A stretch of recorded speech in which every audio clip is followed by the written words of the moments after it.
Hello mga ka-CSTC, ito nga pala yung kahapon nangyari. Hindi ko agad na-upload kasi inabot ako ng antok sa pagod, kaagaw ng... Ito nga po kanina, may event sa Sir Mark, pagtitipo ng mga teacher at staff. May konting salo-salo, may pasistab pa nga. Relax lang ako nung una, chill mode lang ba? Habang nakapila ako, ayun, medyo matagal. Kaya naisipan ko maglinis muna sa pwesto ko sa kantin. Pero syempre, bumalik din ako. Umakyat din ako, alarto. Nakatingin, nakapasin-pasin. Nanonood ng mga pa-magic effects sa stage. Ang galing ng magigero. Sulit. Parang bata lang akong nanonood. Natutuwa at umahanga. Pumapalakpak, sumisigaw.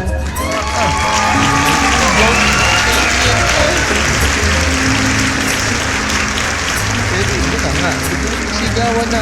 Aba, may mga namumulot ng pera mula sa taas. Parang umuulan ng biyaya. Relax pa ako kanina, pero nung nakita ko yun,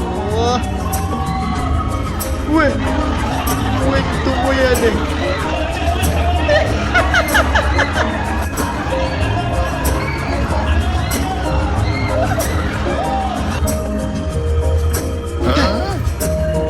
Nakigulo at nakiagol na rin ako. Pero wala akong nagaw, sayang. Oh my God.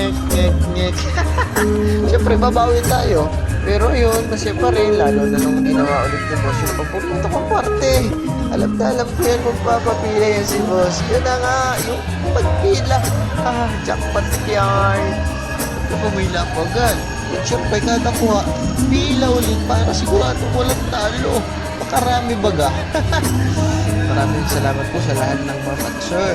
Lalo kay Sir Mark sa pa-event na ganito. Syempre kay boss, na lagi nang sumuporta sa amin. Thank you po boss. I love you all. Hindi po.